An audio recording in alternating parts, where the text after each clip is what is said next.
그 저서에서도 몇 개 이제 그 핵심 내용을 좀 여쭤보면서 좀 설명 좀 듣고 싶은데 여기 보면은 중소형주 투자는 위험한가 이런 제목으로 해서 한 챕터가 있거든요. 네네. 근데 개인 투자자들 같은 경우에는 사실 중소형주 투자했다가 뭐 상장 폐지되거나 망한 경우도 많고 네. 주가가 급락해서 실패한 경우도 많아서 좀 두려운데 네. 이게 어떤 좀 그 의미로 좀 이렇게 설명하시는 건가요? 그러니까 우리가 흔히 말하면 그 중소형주 하면 이제 스몰캡을 이제 중소형주 작은 모자죠. 이제 작은 캡이랑에.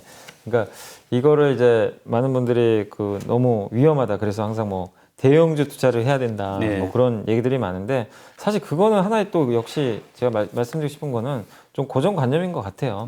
네, 그래서 중소형주 중에서도 라지캡 대형주 된 기업들이 얼마나 많이 있습니까? 그 영원히 중소형주에 머무는 거 아니거든요. 네. 그러니까 중소형주 투자는 결코 위험하지 않고 다만 이제 상대적 비율로 봤을 때 대형주들은 그동안 업력도 있고 탄탄하니까 웬만하면은 뭐 회사가 상장 폐지를 당하거나 그 정도까지 가지는 않는 경우가 많은데 중소형주 작은 기업들은 내가 못 모르고 들어가다가 진짜 당하는 경우들이 확률이 높잖아요. 예. 그래서 이제 우리가 좀 위험하다고 하는 거지. 예. 그 중소형주 중에서 똘똘한 기업들 고르면 오히려 대형주보다 월등한 수익률을 얻을 수가 있는 거거든요. 네. 그렇기 때문에 이거를 너무 고정관념 짓지 마시고 중소형주도 그냥 똑같아요. 대형주도 사실 마찬가지고 대형주라고 해서 안 위험한 종목이 뭐 없다고 볼 수는 없습니다. 사실 뭐 보면 한진중공업 같은 기업들을 아시겠지만 네. 거의 뭐 회사가 뭐 부도가 나버렸잖아요. 그렇죠. 사실상. 네. 그러니까 그런 것처럼 내가 믿고 그 큰 그 조선사에 투자를 했는데 지금 어떻게 보면 남는 게 없어진 상황이 되는 것처럼 쌍용차도 뭐 얼마 전에 뭐 그런 네. 좀 안 좋은 일이 생겼고 예. 그러니까 큰 회사라고 안심할 수는 없는 거거든요. 무조건. 네. 그래서 중소형주라고 해서 무조건 좀 위험하다 이러지 마시고 예. 중소형주 안에서도 아까 이제 연장성산인데 항상 좀 앞을 보셔야 돼요. 얘가 속한 산업이 뭔지가 저는 그게 제일 중요한 것 같아요. 예. 그 산업에만 잘 속해 있으면 네. 약간 안 좋은 기업이라고 하더라도요. 반도체 소부장에 들어가 있으면 각광받는 거예요. 네. 근데 이제 약간 이제 뭐 회사는 좀 단단한데 약간 사양 산업에 들어가 있는 뭐 네. 그런 예. 회사라면은 당연히 대접을 많이 못 받는 거죠. 네. 그래서 중소형주도 그런 식으로 좀 생각을 하시면서 너무 그냥 저는 선입관 갖지 말자. 알겠습니다. 전혀 위험하지 않습니다. 예. 그리고 또 배당을 받으려면 어떻게 해야 하나 네. 질문 31에 나오고 또 비슷하게 이제 고배당 투자 어떻게 해야 하나 또 네. 질문 65에 네. 나오더라고요. 네. 이게 사실 배당 투자에 관심들이 많은데 어떻게 해야 합니까? 배당이라는 게 그 많은 분들이 거의 물어보면 12월 달에 많이들 하세요. 네. 그래서 제발 그 책에도 제가 적었던 것 같은데 10월에 좀 하셨으면 좋겠어요. 네. 왜냐하면 미리 하셔야 돼요. 예. 12월에는 이미 배당주들이 주가 다 올라가 있어요. 미리 반영. 그때 사가지고 근데 그때 사가지고 연말에 배당 하면 주가 빠지잖아요. 네. 배당 나갈 때 주가 빠지면 물론 배당은 받는데 주가 손실로 따지면 오히려 손해 보는 경우도 생겨요. 그럴 이게 수가 그리고 잘 안 올라와요. 예. 네. 몇 달 후에 올라오더라고요. 그래서 10월이 보통 저점인 경우가 많아서 배당주 투자할 때는 10월에 하시고 예. 그리고 그때 10월쯤 되면은 또 이게 친절하게요. 증권사 보고서 또 여기 언론사에서 써놔요. 예. 기사화가 딱 돼가지고 작년에 배당 수익률 높았던 종목들 쫙 쫙 뽑아줘요. 예. 여러분이 굳이 수고 안 하셔도 돼요. 그럼 그거 보고 예. 이제 내가 잘 아는 기업이다. 근데 보통 그때 또 주가 그렇게 비싸진 않거든요. 예. 그럴 때 사놓고 투자하시면 돼요. 그리고 아니면 내가 모르겠으면 네이버만 들어가도 그냥 배당주 딱 치면은 네. 작년 배당 수익률 순위가 쫙 나와요. 작년에 배당을 많이 줬던 기업이 올해도 똑같이 배당을 많이 주는 그거는 겁니까? 상황마다 다르겠죠. 아, 왜냐하면 그것도 이제 그 책에도 넣어놨어요. 뭐냐면 배당을 그동안 많이 줬던 기업이 확률적으로 계속 잘 주는 경우가 많은데 네. 문제는 작년에 코로나가 터졌잖아요. 네. 적자난 기업이 있을 수 있단 말이에요. 원래 배당을 잘 줬는데 네. 작년에 특수하게 그 적자나면 배당 못 주거든요. 그렇죠. 네. 예. 그러니까 그런 기업들. 그래서 체크하실 건 작년에 배당금이나 수익률이 높았던 기업인데 네. 올해 실적은 뜯어봐야 돼요. 분기 실적을 봐가지고 작년만큼 벌고 있구나.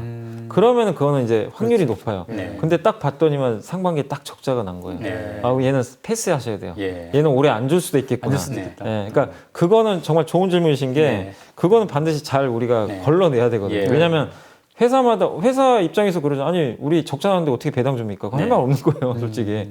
그래서 그런 실적만 좀 잘 체크하시면 될 것 같습니다. 그리고 또 외국인 투자자는 누구이고 어떻게 투자하나 이 부분도 사실 요즘에 제일 관심 있지 않습니까? 진짜 네. 외국인이 개인들을 하고 워낙 또 좀 투자 성향이 막 반대되는 날도 많고 하니까 네. 궁금하고 관심이 많은데 진짜 외국인 투자자들 어떤 식의 투자 성향을 좀 보이고 있습니까? 외국인은 보통 뭐 성향이 다 다른 것 같아요. 외국인도 워낙 많으니까. 네. 그래서 주로 미국계, 영국계, 뭐 유럽계 많이 나누는데 네. 미국계는 장기 투자를 또 많이 하고요. 네. 유럽은 헤지 펀드들이 많아서 예. 거기 조세 회피 지역이라고 있어요. 예, 예. 뭐 룩셈부르크 같은 데 들어보셨을 거예요. 예. 세금을 안 내요. 거기다 법인 설립하면.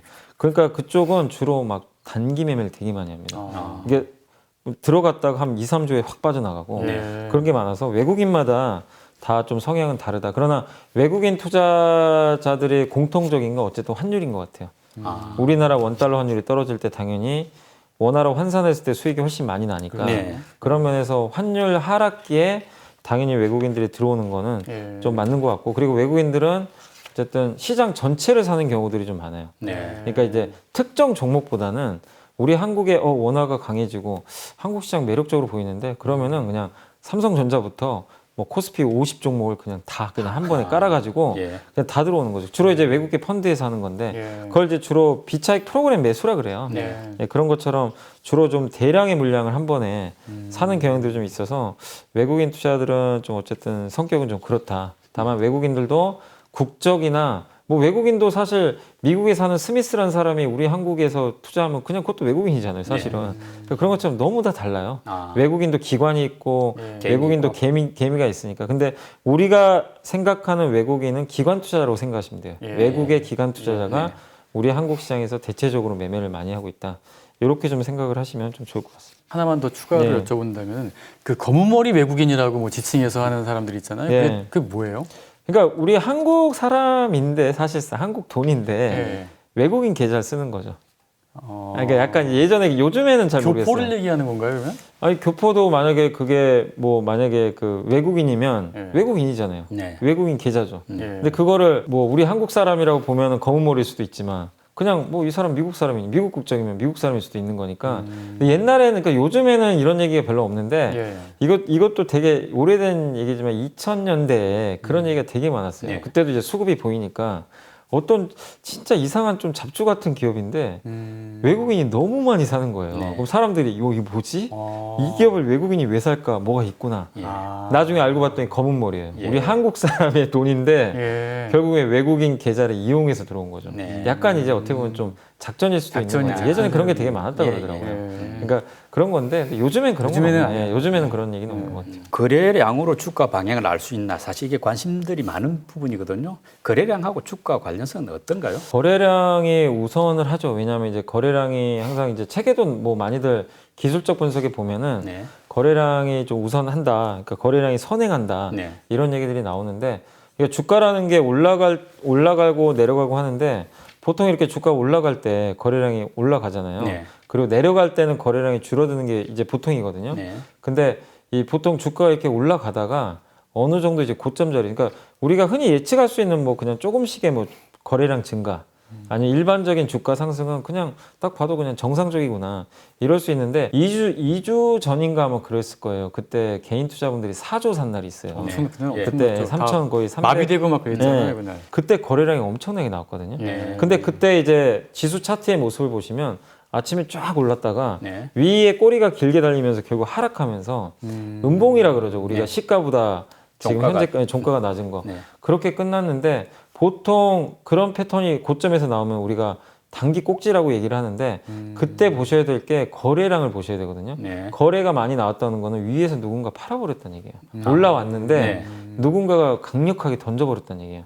오르는 걸 막아버린 거죠. 그러니까 주요 세력들이 일단 털었다는 얘기니까 네. 그거를 우리가 거래량 보고 알 수 있어요. 근데 그런 비슷한 모습에서 거래량을 봤는데 거래가 없는 거예요. 예를 들면 예. 그거 아직 그대로 있는 거예요. 물량들이 네. 누군가 판 사람이 없고 그래서 그걸 보고 거래량을 딱 우리가 캐치를 했다면 아 약간 증시가 빠질 수도 있겠구나. 네. 그 작년 3월은 또 반대입니다. 작년 3월에 막 증시가 급락을 하는데 네. 그때 이제 한번 장이 폭락을 했다가 장중에 한번 확 급등한 적들이 있어요. 네. 그럴 때 보면 이제 밑꼬리를 달면서 지금 아까랑 반대로 양봉이 나오는데 네. 그때 보면 또 밑에서 거래량이 엄청나게 실리는 경우가 있어요.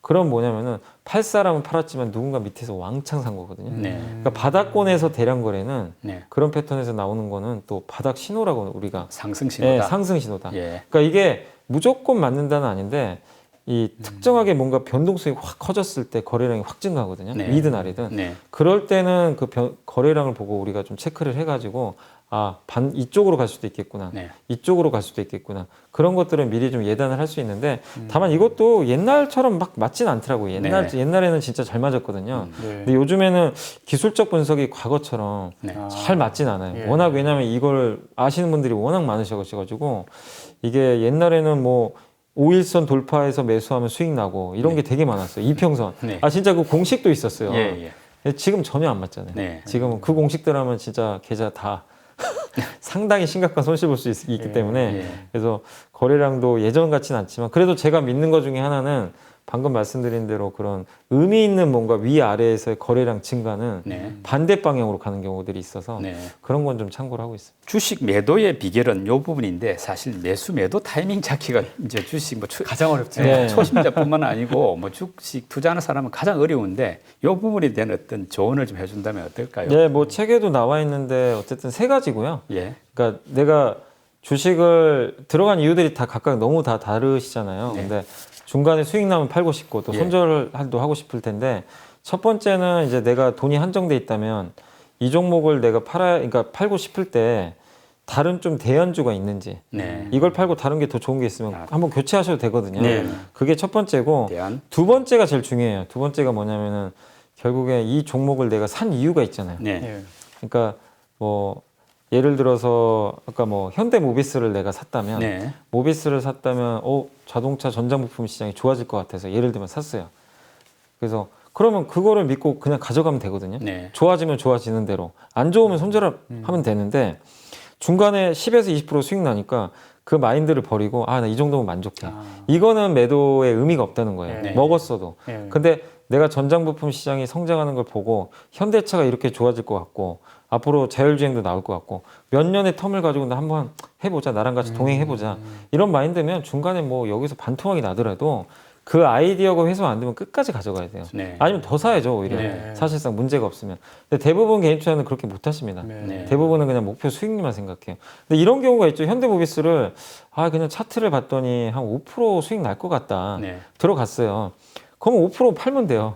그거는 잘못된 게 아니고 본인이 그렇게 해서 산 거잖아요. 네. 본인이 5% 먹으려고. 근데 10% 오르면 또 네. 어떡하지 이제 고민스러운 거 아닙니까? 근데 그거는 오히려 기분 좋은 고민이지만 근데 각자가 처한 스타일이 다 너무 다르니까 네. 전 정답지가 있다기보다는 여러분이 처음 매수한 이유를 한번 생각을 해보시고 네. 그걸 고민을 해보시라는 거예요. 네. 그게 훼손이 안 되면 그냥 뭐 아무리 손실이 크건 이익이 많이 나건 팔 이유가 없다. 네. 그 세 번째는 매크로 이슈가 뭐냐면 2018년도에 제일 충격적이었던 게 미중 무역 분쟁. 예. 네. 그때 우리나라 증시가 엄청 안 좋았잖아요. 그렇죠. 예. 이거는 우리나라 기업들이 컨트롤 할 수가 없어요. 네. 그렇죠. 이건 어쩔 수 없습니다. 아무리 우리나라 기업이 좋아도 실적이 좋아지려고 해도 뭐 둘이 싸우는데 수출이 안 되는데 뭐 방법이 있습니까? 그러니까 그런 우리가 컨트롤할 수 없는 뭔가 매크로 경제적인 이슈가 예. 국가적인 차원에서 생겼다. 예. 예를 들면 뭐 또 한 가지가 뭐냐면 뭐 앞으로 나올 수 있는 것 중에 하나가 중국이 갑자기 예상치 않게 금리를 확 올려버렸어요. 네. 긴축을 시작했어요. 이거는 우리 국내 경제는 좀 데미지가 될 수 있거든요. 그러면 그럴 때는 일단 줄여야 되겠죠. 주식 네. 비중을. 그렇죠. 그러니까 네. 그런 것들이 생겼을 때는 좀 액션을 취하고 근데 거기에 해당이 안 된다. 네. 그냥 단지 오늘 뭐 증시가 50포인트 빠지고 예. 뭐 많이 올라서 빠지고 이런 거는 사실 매도 이유가 전혀 안 되거든요. 네. 그래서 그런 원칙만 한번 생각해 보시고 매도를 하시면 좋을 것 같아요.